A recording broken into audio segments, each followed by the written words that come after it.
اور سب سے پہلے کانفرنس میں تقریر کیا تھا از دا قرآن گاڈز ورڈ؟ کیا قرآن اللہ کا پیغام ہے؟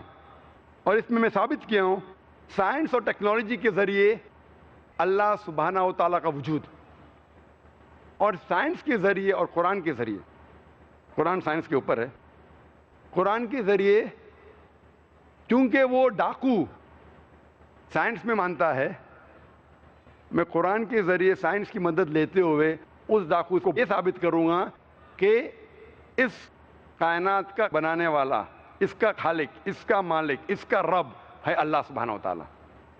مثال ایک ہی دوں گا، نہیں تو اس کے اندر ہی پوری تقریر ہو جائیں گی۔ میں اس سے پوچھوں گا یہ کائنات وجود میں کیسی آئے؟ تو وہ جو ڈاکو ہے، چور ہے، کہیں گا کہ بگ بینگ کے ذریعے۔ سائنسدان یہ کہتے ہیں کہ ہماری ساری کائنات ایک گولا تھی، اٹ واز پرائمری نیبولا، ایک دھماکہ ہوا، اس کے ذریعے گیلیکسیز آئے، ستارے، چاند، سورج اور یہ زمین۔ تو میں کہوں گا یہ کب پتا چلا آپ کو؟ وہ کہیں گا 40 سال پہلے۔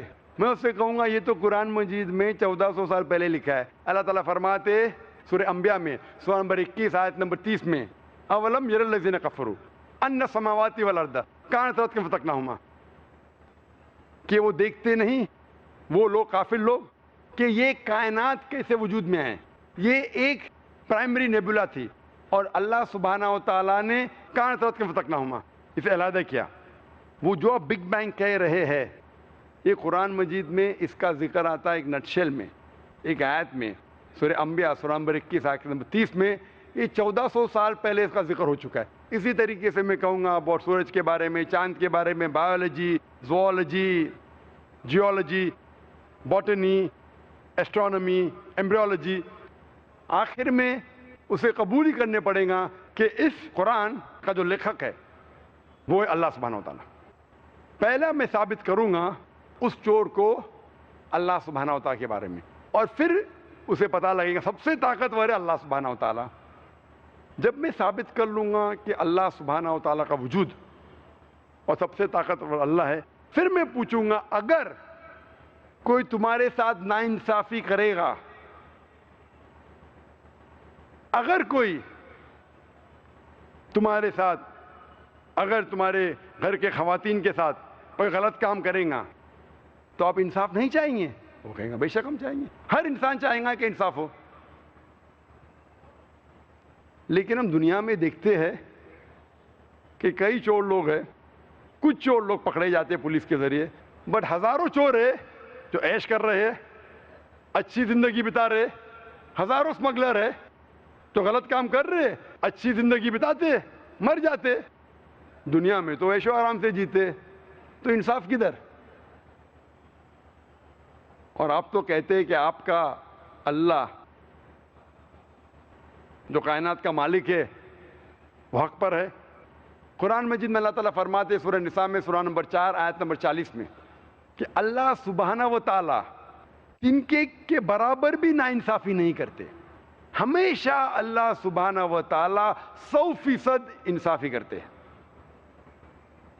لیکن جب ہم دیکھتے ہیں کچھ لوگ جو غلط کام کرتے ہیں، کچھ انسان، ان کو ہو سکتا ہے پولیس پکڑتی ہے، ہو سکتا ہے انہیں اس دنیا میں سزا ملتی ہے، لیکن سینکڑوں، ہزاروں، لاکھوں انسان ہیں جو ہم جانتے ہیں غلط کام کر رہے ہیں، چوری کر رہے ہیں، بلاತ್ಕಾರ کر رہے ہیں، رشوت دے رہے، پھر بھی اس دنیا میں اچھی زندگی بسر کرتے ہیں۔ تو تمہارا اللہ سبحانہ و تعالی کس طریقے سے انصاف کر رہا ہے؟ اللہ تعالیٰ فرماتے سورہ ملک میں سورہ نمبر 67 آیت نمبر 2 میں الذی خلق الموت والحیات، اللہ سبحانہ و تعالیٰ نے زندگی دی اور موت دی۔ الذی خلق الموت والحیات، اللہ سبحانہ و تعالیٰ نے موت دی اور زندگی دی تاکہ آپ لوگ کو پرکھے آپ میں سے اچھا کون ہے۔ اللہ تعالیٰ نے موت دی اور زندگی دی تاکہ آپ لوگ کو پرکھے آپ میں سے اچھا کون ہے۔ اللہ تعالیٰ فرماتے سورہ عمران میں سورہ نمبر 3 آیت نمبر 185 میں 185 میں کل نفس ذائقۃ الموت، ہر نفس موت کو چکیں گی، ہر نفس موت کو چکیں گی، اور جو آخری فیصلہ جو مکمل فیصلہ ہے وہ یوم الدین میں، وہ آخرت میں۔ اگر کوئی انسان جنت میں جاتا ہے اور آنکھ سے بچ جاتا ہے، وہ انسان اس زندگی میں سفلتا پاتا ہے، کامیابی پاتا ہے، ورنہ یہ زندگی ایک فریب ہے۔ اللہ تعالیٰ فرماتے ہیں اس آیت میں، سورہ عمران سورہ 3 آیت نمبر 185 میں، کہ جو پورا حساب کتاب کب ہوگا؟ قیامت کے دن پہ، قیامت کے بعد، آخرت میں، وہ مالک یوم الدین ہے۔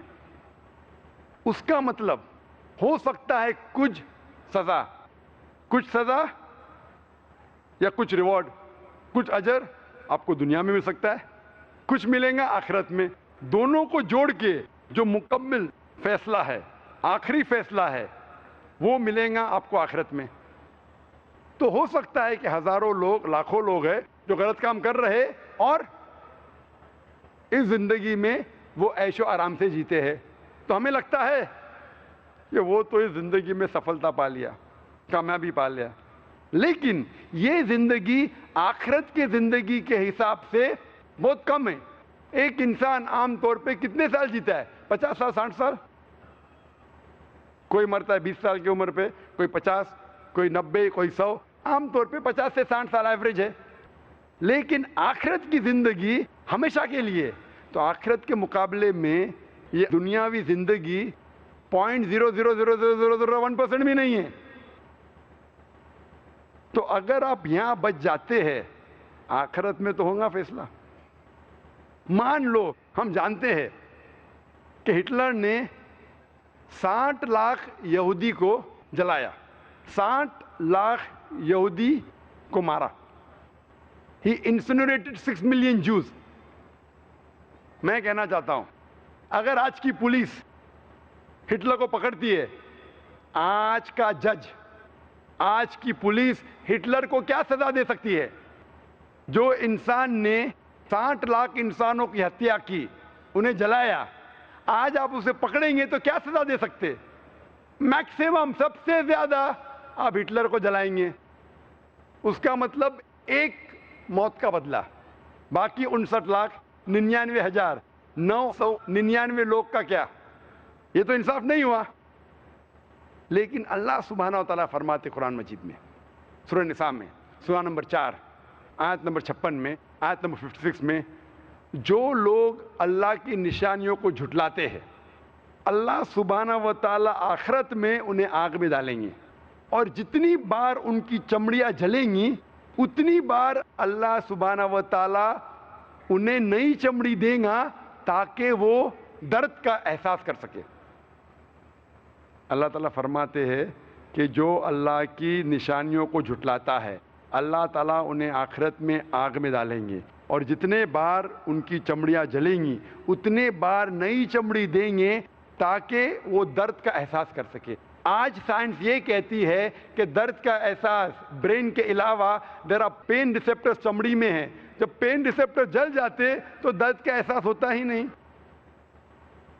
اور جب کوئی انسان آتا ہے برن انجری سے، ہم ڈاکٹر لوگ پن لیتے اور ٹیسٹ کرتے، اگر اس انسان کو درد ہوا ہم خوش ہے، اٹ از سپرفیشل برن، اوپر سے جل گیا ہے۔ اگر اسے درد کا احساس نہیں ہوتا ہے ہمیں دکھ ہوتا ہے، it is a deep burn, اس کے پین ریسیپٹر جل چکے ہیں۔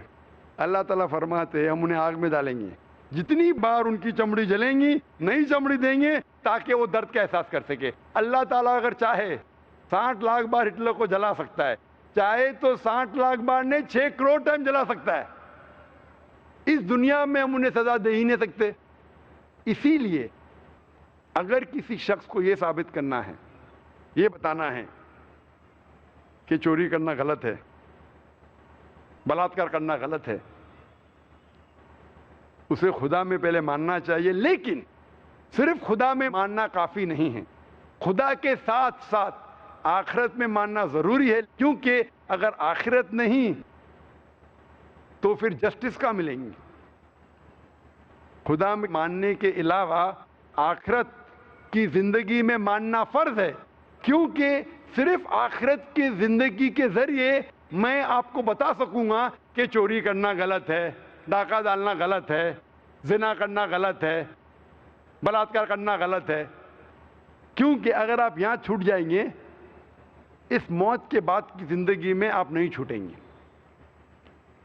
اسی لیے اگر ہم سب جانتے ہیں کہ چوری کرنا غلط ہے، بلاತ್ಕಾರ کرنا غلط ہے، یہ صرف آخرت کی زندگی، موت کے بعد کی زندگی میں اگر یقین ہے پھر ہی آپ ثابت کر سکیں گے کہ چوری کرنا غلط ہے، ورنہ ممکن ہی نہیں ہے۔ 16واں غلط فہمی جو غیر مسلمانوں کو اسلام کے تعلق سے وہ یہ ہے کہ اسلام میں خواتین کو ذلیل کیا جاتا ہے، ان کے حقوق نہیں دیے جاتے، اسی لیے وراثت کے معاملات میں جب وراثت کا بٹوارا ہوتا ہے تو خواتین کو آدھا حصہ ملتا ہے مرد کے مقابلے میں۔ وراثت کے تعلق سے، میراث کے تعلق سے قرآن مجید میں کئی آیتیں ہیں۔ سورہ بقرہ سورہ نمبر 2 آیت نمبر 180، سورہ بقرہ سورہ نمبر 2 آیت نمبر 240، سورہ نساء سورہ نمبر 4 آیت نمبر 7 سے 9، سورہ نساء سورہ نمبر 4 آیت نمبر 19، سورہ نساء سورہ نمبر 4 آیت نمبر 33 اور کئی آیتیں ہیں۔ لیکن جو دو اہم آیتیں ہیں جس میں وراثت کا بٹوارا لکھا ہے، کتنا حصہ ملنا چاہیے ہر ایک کو، وہ سورہ نساء سورہ نمبر 4 آیت نمبر 11 اور 12 اور سورہ نساء سورہ نمبر 4 آیت نمبر 176۔ اللہ تعالیٰ فرماتے ہیں سورہ نساء میں سورہ نمبر 4 آیت نمبر 11 اور 12 میں کہ جب بھی آپ اپنے وراثت کا بٹوارا کرتے ہیں اس کے تعلق سے آپ کے بیٹے کو ملنا چاہیے بیٹی سے ڈبل، دگنا۔ اگر صرف ایک بیٹی ہے تو اسے ملنا چاہیے آدھا، اگر 2 سے زیادہ بیٹی ہے تو اسے بانٹنا چاہیے 2/3 حصے میں۔ اور اس کے آگے لکھا ہے کہ اگر آپ کے بچے ہیں تو والدین کا حصہ 1/6، اور اگر کوئی بھی بچے نہیں ہیں تو والدہ کا حصہ ہے 1/3۔ لیکن اگر بھائی بہن ہیں تو ان کا حصہ ہے 1/6۔ یہ سارے حصے قرض چکانے کے بعد دیے جانے چاہیے۔ اللہ تعالیٰ فرماتے ہیں سورہ نساء میں سورہ نمبر 4 آیت نمبر 12 میں جو آپ کے بیویوں آپ کے لیے چھوڑتے ہیں آپ کا حصہ ہے آدھا اگر کوئی بھی بچے نہیں ہیں، اور آپ کا حصہ 1/4 اگر آپ کے بچے ہیں۔ جو آپ کی بیویوں کے لیے چھوڑتے ہیں آپ کے بیویوں کا حصہ ہے 1/4 اگر کوئی بچے نہیں ہیں اور 1/8 اگر بچے ہیں، اور اس طریقے سے بھائی کا حصہ، بہن کا حصہ آج کمپلیٹ ہوتی۔ عام طور پہ میں مانتا ہوں کہ اکثر خواتین کا حصہ مرد کے مقابلے میں آدھا ہے، لیکن کئی بار برابر بھی ہے اور زیادہ بھی ہے۔ جیسے والدین کا حصہ اگر بچے ہے تو دونوں کو ملتا ہے 1/6، اور اگر ایک عورت کا انتقال ہوتا ہے اور اس کے کوئی بچے نہیں ہیں تو اور کوئی بھائی بہن نہیں ہیں تو ماں کو ملتا ہے 1/3 اور باپ کو ملتا ہے 1/6۔ مطلب یہاں والدہ کو ڈبل مل رہا ہے والد کے مقابلے، کچھ وقت خواتین کو ڈبل بھی ملتا ہے، لیکن میں ماننے کو تیار ہوں اکثر خواتین کو مرد کے مقابلے میں ملتا ہے آدھا۔ مثال کے طور پہ بہن اور بھائی کا حصہ بہن سے ڈبل ہے، بیوی اور شوہر کا حصہ بیوی سے ڈبل ہے۔ اس کی کیا وجہ ہے؟ جیسے میں نے کہا کہ اسلام میں ساری معاشی ذمہ داری مرد کے کندھوں پہ اللہ سبحانہ تعالیٰ نے ڈالی ہے۔ شادی کے پہلے خواتین کے والد اور اس کے بھائی کی ذمہ داری ہے، اور شادی کے بعد اس خواتین کے شوہر، اس خاتون کے شوہر یا اس کے بیٹے کی ذمہ داری ہے اس کا کھانا پینا، روٹی، کپڑا، مکان، ساری معاشی چیزوں کے ذمہ دار ہے مرد۔ ابھی اگر اللہ سبحانہ و تعالیٰ نے معاشی ذمہ داری ڈالی مرد کے کندھوں پہ تو یہ ظاہر ہے کہ مرد کا حصہ زیادہ ہوگا۔ مثال کے طور پہ اگر ایک شخص کا انتقال ہوتا ہے اور باقی رشتہ داروں کو حصہ ملنے کے بعد بچ جاتا ہے 1.5 لاکھ روپیہ، اور اس کے پاس ایک بیٹا ہے اور ایک بیٹی ہے. تو شریعت کے حساب سے بیٹے کو ملتا ہے 1 لاکھ روپیہ, بیٹی کو ملتا ہے 50,000 روپیہ. لیکن وہ بیٹے کو جب 1 لاکھ ملتا ہے, ہو سکتا ہے کہ 80 سے 90 ہزار جو اسے ملتا ہے اسے خرچہ کرنا پڑے گا خواتین پر. وہ بیٹی کو جب ملتا ہے 50,000, اسے 1 روپیہ بھی نہیں خرچہ کرنا چاہیے کسی اور پہ, نہ خود کے معاشی حالات پر. تو آپ کیا چاہیں گے؟ آپ پسند کریں گے کہ آپ کو 1 لاکھ روپیہ ملے اور 90 ہزار آپ خرچہ کریں, یا پسند کریں گے 50,000 ملے اور 1 بھی روپیہ کسی اور پہ خرچہ کرنے کی ضرورت نہیں؟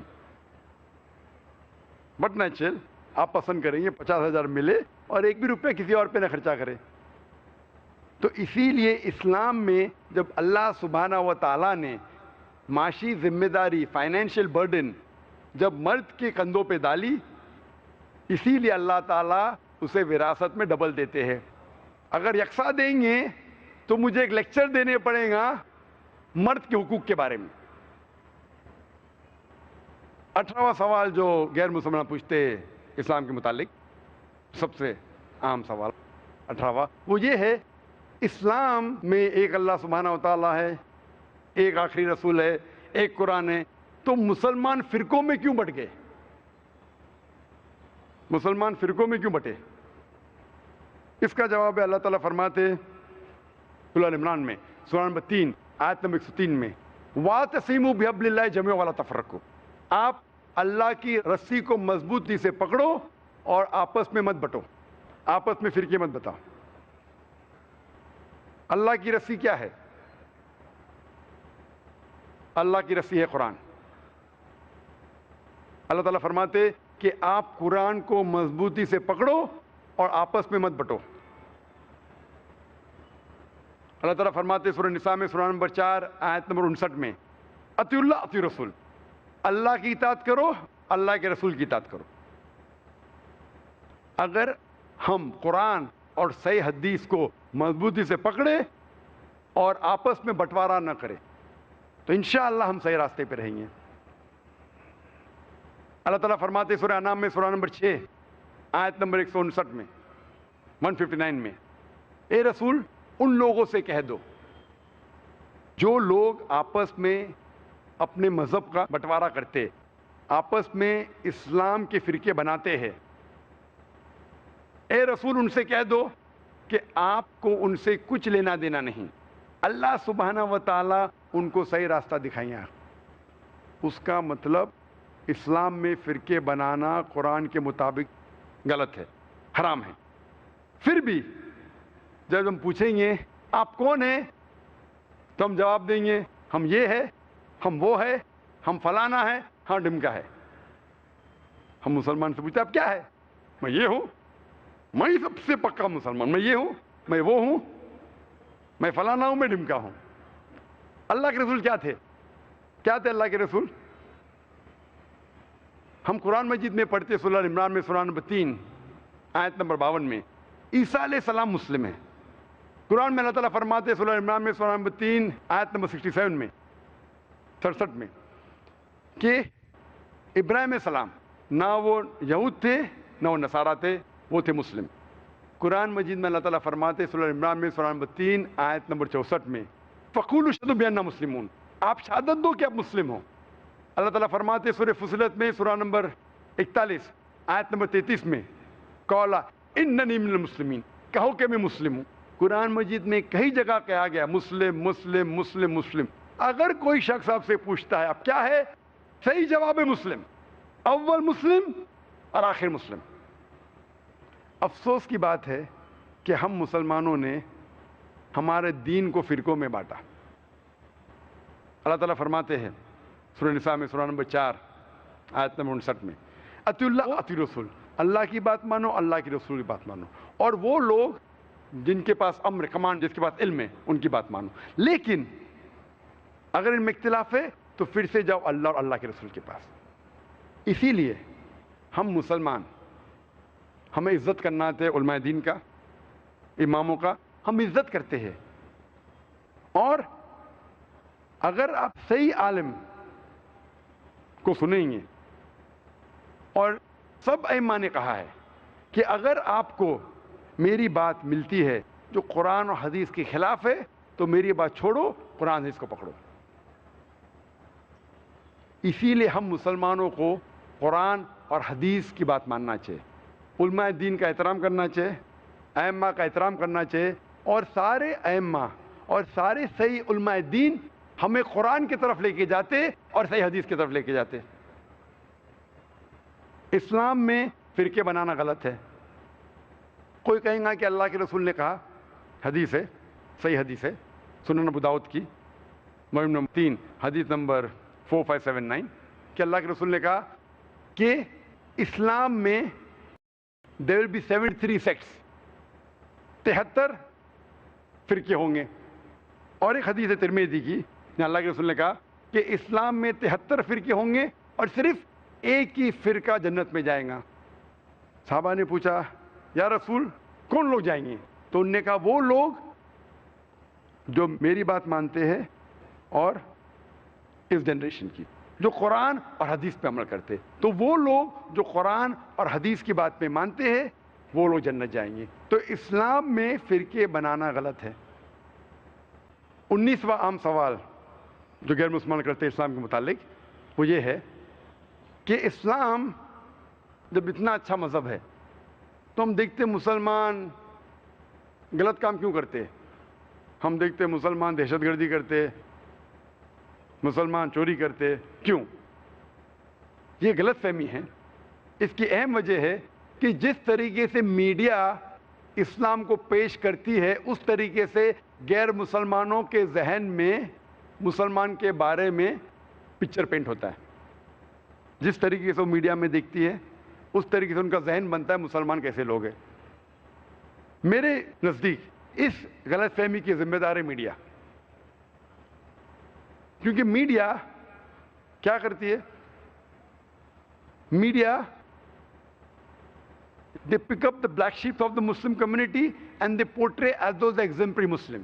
وہ کیا کرتی ہے کہ جو مسلمان جو اسلام کو فالو نہیں کر رہے، اسلام کا کہنا نہیں مانتے، اس مسلمان کو میڈیا پیش کرتی ہے اس طریقے سے جیسے وہ ایک عام مسلمان ہے۔ اور اب اکثر دیکھیں گے میڈیا میں جب رپورٹس آتے، جس طریقے سے میڈیا رپورٹ کرتی ہے، مثال کے طور پہ آپ کو پتا ہے کہ 1995 میں اوکلاہوما بومبنگ جب ہوا تھا، جو سب سے خطرناک اٹیک 9/11 کے پہلے جو امریکہ میں ہوا تھا، اس سے 150 سے زیادہ لوگ کی ہتیا ہوئی تھی، ہیڈ لائنز تھا پیپر میں Middle East conspiracy, Middle East conspiracy, Middle East conspiracy, کئی ہفتوں تک۔ اس کے بعد پتا چلتا ہے کہ 2 امریکن سولجرز اس کے ذمہ دار تھے۔ پھر آتا ہے ایک بار پیپر میں، بعد میں وہ نیوز غائب۔